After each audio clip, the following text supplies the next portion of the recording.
The movie opens. In August of 1942, U.S. Marine Private Robert Witt is AWOL from his unit and living with the easygoing and seemingly carefree Melanesian natives in the South Pacific. One day, Witt sees an American patrol boat in the distance, and soon after he is found and imprisoned on a troop carrier by his company NCO, First Sergeant Edward Welsh. In Welsh's conversation with Witt, he interrogates him, questioning his AWOL habits and life beliefs. However, Witt remains calm and unbothered by the insults Welsh throws at him. After that, Welsh tells him he's sending him to a disciplinary outfit to be a stretcher bearer and take care of the wounded. It is clear that the private is unenthusiastic about serving in the Marines, but accepts his fate as he has no other choice. The men of C Company, 25th Infantry Division, have been brought to Guadalcanal as reinforcements in the campaign to secure Henderson Field and seize the island from the Japanese. As they wait in the holds of a Navy transport ship, they contemplate their lives and the impending invasion. Among Pet Witt and Sergeant Welsh, the soldiers of C Company that are introduced are Private Jack Bell, a married soldier, Private First Class Don Dahl, a cocky and arrogant soldier seeking fame and glory, and Captain James Staros, the sensitive company commander. On deck, Battalion Commander Lieutenant Colonel Gordon Tall talks with his commanding officer, Brigadier General Howard Quintard, about the invasion and its importance, with Tall personally going ashore with C Company, while Quintard will remain on the ship. Tall's voiceover reveals that he has been passed over for promotion, and this battle may be his last chance to command a victorious operation. As the soldiers are getting ready to get off the Navy transport ship, Tall orders Staros to keep pressing inland till they reach the line. C Company lands on Guadalcanal unopposed and marches to the interior of the island, encountering natives and evidence of the Japanese presence and tactics, the mutilated corpses of intercepted Marines and Ranger scouts. In the evening, Tall orders Staros to take on a hill by frontal assault, but Staros states that his men are passing out due to lack of enough water supply. Tall, though, simply dismisses the issue and walks away, so they arrive near Hill 210, a key Japanese position near Henderson Airfield. The Japanese have placed a bunker housing several machine guns at the top of the hill, giving them a full view of the valley below. Any force attempting to climb the hill can be easily cut down by machine gun fire and mortar rounds. A brief shelling of the hill begins the next day at dawn to assist the company as they get ready to move. One of the soldiers named Seiko gets sick. After an argument with another soldier named Jack Welch gives permission for Seiko to go down to the medics in the camp. Shortly after, the first set of soldiers start moving forwards while crouching through the tall grass. Everything seems to be going according to plan until two men are shot down. Gunfights ensue and grenades are thrown, killing many soldiers from the impact. Some soldiers start to break down while others start to hide in the grass filled with fear. Staros tells his men to calm down and calls for stretcher bearers. Witt arrives and asks for Staros's permission to fight. When Staros accepts his request, Welsh is seen visibly displeased. Among the first killed in the battle is the leader of the attacking platoon, Second Lieutenant William White. Many of the men are scattered in the carnage. One group, a squad led by Sergeant William Keck, hides behind a knoll that provides them some safety from enemy fire to await reinforcements. When they are rushed by Japanese soldiers, Keck reaches for a grenade on his belt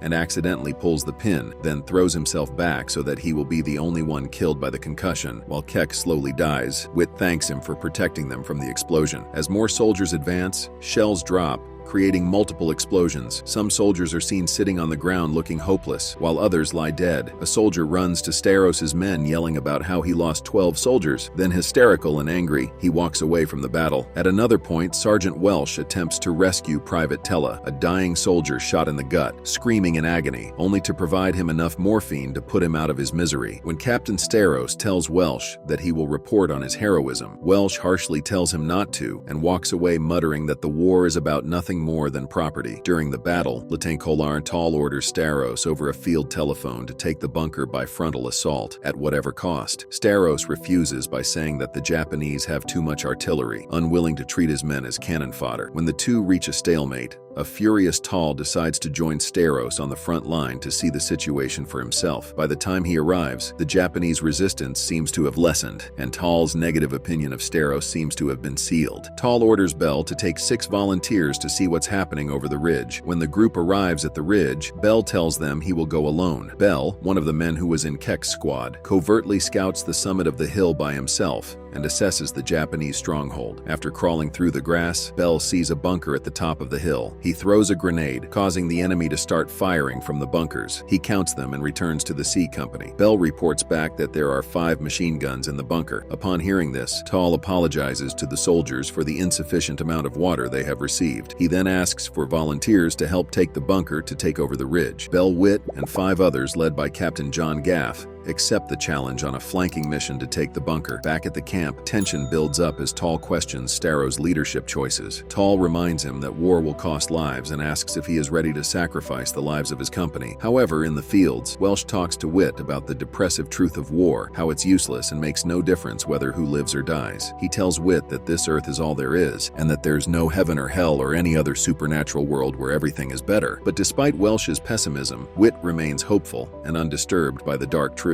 The next day, Tall prepares the volunteers to take the bunker. He reminds John, the chosen leader, to use a whistle if the plan succeeds. As the group climbs up the grassy hill, they hide behind a rock. They agree to drop shells across the bunker for cover while they move toward the enemy. When the explosions begin, they successfully get closer, getting cover behind another big rock. All of a sudden, a soldier from their company gets shot, and thus begins an exchange of gunfire between the two sides. Witt takes a moment to look at the wounded soldier with empathy. The group quickly moves to a different spot. Moments later, they finally manage to shoot some Japanese soldiers going out of the bunker. They then penetrate their defense and control the bunker, where the remaining Japanese soldiers are hiding. They take some of them hostage, and John blows the whistle as planned, and Tall's men immediately come to their aid. The operation is a success, and C Company stands poised to overrun one of the last Japanese strongholds on the island. They are successful in this regard. The Japanese they find in the bunker and the field camp beyond it are largely malnourished and dying, and put up little resistance. After their victory, the soldiers rounded up the Japanese. While some physically assault other Japanese soldiers, Witt helps the wounded, even the enemies. The surviving enemy soldiers cry out for the death of their comrades, while some American soldiers watch them with pity, knowing exactly how it feels to lose people in war. After that, some American soldiers, including Witt, go to a nearby pond to wash themselves. While drinking, Witt recalls the life he had with the natives. He remembers the peace and freedom he once felt when he lived with them. At the camp, Welsh reads a letter that states that for their efforts, the men are given a week's leave. The soldiers celebrate with alcohol and bliss, although not all of them are able to enjoy it fully. The airfield where they are based comes under Japanese artillery bombardment a few nights later. Private Bell, who longs to return to his wife, receives a letter from her, informing him that she has fallen in love with someone else and wishes to divorce him. Captain Starrows, much to his surprise, is relieved of his command by Lieutenant Colonel Tall, who deems him too soft for the pressures of combat and suggests that he apply for reassignment and become a lawyer in the JAG in Washington, D.C. In response, Starrows asks Tall if he's ever had anyone die in his arms. Tall doesn't reply. However, Tall offers to arrange a Silver Star Award for Starrows plus a Purple Heart for a few minor scratches he received, to avoid the unit's name being tarnished for having an officer removed from command. Meanwhile, Witt comes across the Melanesians and notices that they have suddenly grown more distrustful of him and quarrel regularly with one another. Captain Starrows talks to his men for his final goodbye. However, his men thank him for looking out for them. Starrows states that they're like his children, but he's glad to be relieved of such a tiresome duty and flies back home. At the camp, Welsh and Witt meet in an old house, where Witt asks him why he turns cold toward people so often. Welsh doesn't explicitly say anything and talks about his amazement at Witt's optimism, even in the darkest situations. Witt ends the conversation by telling Welsh he still sees a spark in him. Some weeks later, the company is sent on patrol up a jungle river, but with the indecisive and inexperienced First Lieutenant George Band at its head. As Japanese artillery falls close to their positions, Band orders Private Fife and Private Coombs to scout upriver, with Witt volunteering to go along. As the trio sneaks through the jungle, they eventually spot the Japanese soldiers nearby. They try to rush back to their company but are spotted by the Japanese, and they get attacked. Coombs is shot through the chest. Witt tells Fife to go back to the company and warn them of the enemy while he stays with Coombs. As Fife runs, Coombs dies in Witt's arms, to buy time for Fife to go back and inform